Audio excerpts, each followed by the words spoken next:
Hoje, no Brasil e no mundo, as redes sociais são quase que onipresentes na vida dos adolescentes. Mas será que essas redes podem impactar na saúde mental desses jovens? Quais impactos elas podem causar? Será que elas podem, por exemplo, influenciar para o aumento do suicídio nesse público? Se sim, o que pode ser feito então para prevenir esse problema?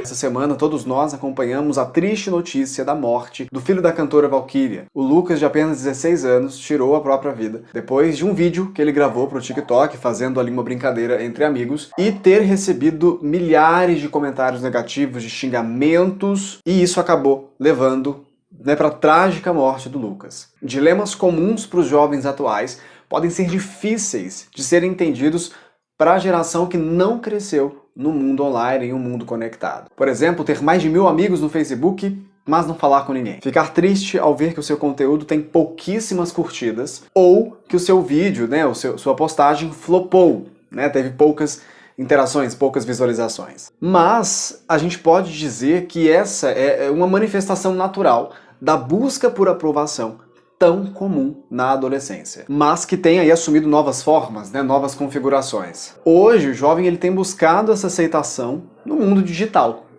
onde a gente tem aí uma sociedade de canceladores online que espalha aí suas opiniões, seus comentários, doa quem doer. E muitas vezes sem filtro nenhum, vai só detonando ali as pessoas e criticando pela crítica, e é evidente que isso pode trazer aí um alto risco de sofrimento emocional para um público, que são os adolescentes que ainda estão aprendendo a lidar com as suas emoções. Agora, por que os adolescentes eles usam tanto as redes sociais? Essas redes elas permitem que os jovens mantenham contato com seus amigos. Fala a verdade, tem coisa mais comum na adolescência do que esse desejo por socialização, por esse contato com os amigos? E isso não é novo, Se a gente for pensar antigamente, antes aí das mídias digitais, a galera ficava fora da escola trocando ideia, ficava ali às vezes num parque da cidade, interagindo, conversando com os amigos. A diferença é que agora eles vão ter as plataformas online para isso. Então a gente entende que a principal motivação é a socialização. Agora, será que existem benefícios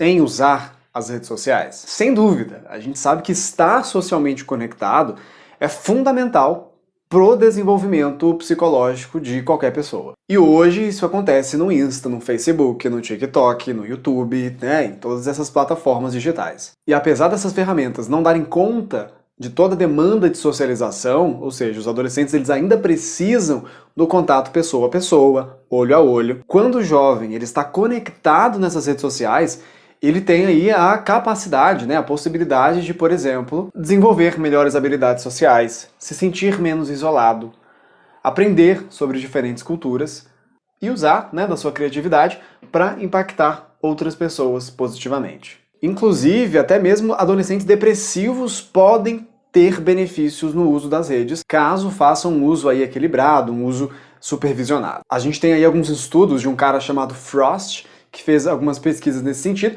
e ele identificou que 1/3 dos jovens que haviam praticado a automutilação tinham procurado por ajuda psicológica ou por ajuda em geral nas mídias sociais. E mais da metade deles disseram que encontraram mais suporte online do que offline. Mas claro, como em qualquer tecnologia, existe aí um lado ruim, um lado negativo nessas redes sociais. A gente vai ter aí várias pesquisas dizendo que as redes sociais podem ter um impacto negativo sobre a saúde mental de adolescentes que ou já estão com algum sofrimento emocional ou são mais vulneráveis para transtornos emocionais. O Instituto Nacional de Saúde Mental dos Estados Unidos diz que durante a adolescência existe aí a prevalência de 49% de probabilidade deles desenvolverem algum transtorno mental. Sendo que os jovens adultos, a galera aí de 18 a 25 anos, são os que estão mais vulneráveis, ou seja, o público que mais utiliza as redes sociais é o público que está mais propenso, que tem mais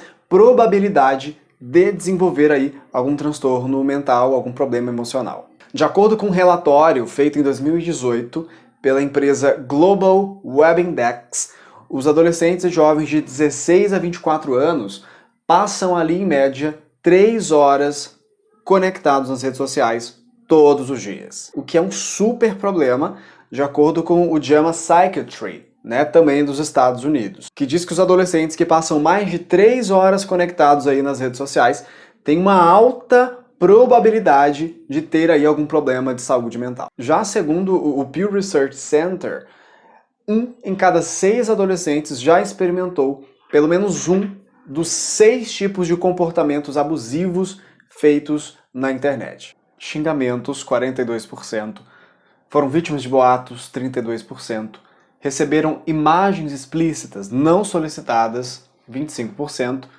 tiveram a sua localização rastreada por alguém que não foi os seus pais, 21%, acabou tendo ali algum tipo de ameaça física, 16%, e tiveram imagens deles, imagens explícitas, compartilhadas sem o seu consentimento, 7%.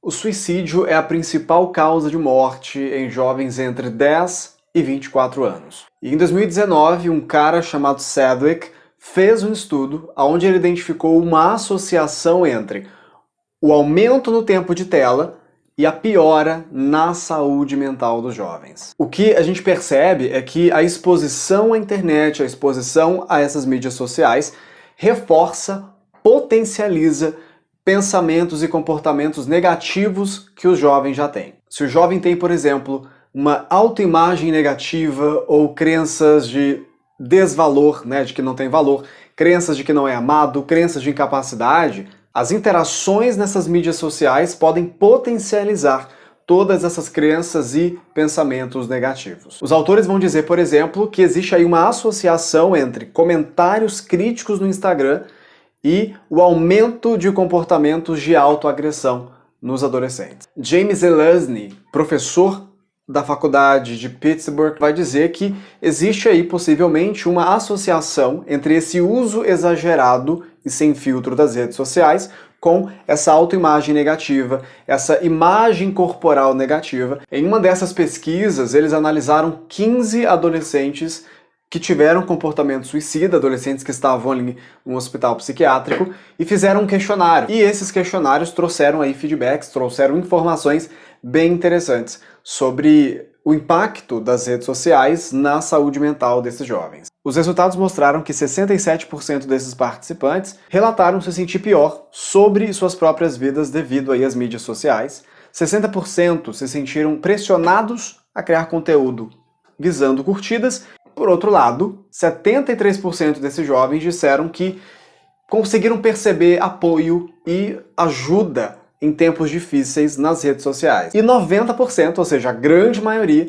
disseram que conseguiam se sentir pertencentes, e mais conectados aí à vida dos amigos por causa das mídias sociais. O que fica evidente é que não é a rede social em si que é a fonte do problema, mas o contexto e a maneira em que essa rede social está sendo utilizada. Mas existem aí algumas pistas mais visíveis que podem nos dar um sinal de que alguma coisa não está legal. Por exemplo, quando o adolescente ele demonstra uma baixa motivação, ou seja, um desinteresse para atividades offline. Ele quer ficar ali constantemente o tempo todo no online. Ou quando ele tem pouca interação, quando ele está pessoalmente com outras pessoas, ele interage muito pouco fora ali do mundo online. E também quando a gente percebe problemas na autoestima, problemas na autoimagem. Os principais passos para prevenir os efeitos negativos do uso das redes sociais pelos adolescentes estão focados na importância do diálogo e na troca de informações sobre os perigos que essas redes podem ter. E aí, 2 passos importantes para a gente conseguir isso são: primeiro, definir limites claros de qual a quantidade de tempo que vai ser utilizada nessas redes, nesse mundo online. Uma pesquisa identificou que os jovens que limitaram a utilização do seu Instagram, do seu Facebook, do seu Snapchat para 10 minutos por dia, ou aí num total de 30 minutos para todas elas, tinham geralmente uma visão mais positiva da vida e uma melhor autoimagem. Então é importante você, pai, você responsável pelo adolescente, fazer combinados, conversar com ele, fazer essa troca e vocês juntos determinarem qual que é a quantidade ideal de utilização. O segundo passo é estar consciente, ou seja, estar ciente de quais sentimentos eu tenho quando eu estou nessas redes sociais. Os jovens, eles naturalmente se comparam ali com os amigos, se comparam com as outras pessoas e também vão ter essa comparação nas suas redes sociais. E aí uma das melhores formas da gente conseguir estar prevenido dessa autoimagem negativa que vem pelas redes sociais é a gente se lembrar o tempo todo de que aquilo que está ali no Instagram, no Snapchat, nas redes sociais não representa totalmente a realidade. O que a gente entende disso tudo é que a ideia aqui não é demonizar as redes sociais, né? A sugestão não é cortar todas as redes aí dos seus adolescentes. Mas é fundamental que esses jovens sejam acompanhados, sejam supervisionados de alguma forma, até que estejam preparados para gerenciar melhor as suas decisões. Se você quiser acompanhar mais conteúdos como esse, se inscreva no canal, ative aí as notificações para que você receba todos os novos vídeos que forem postados.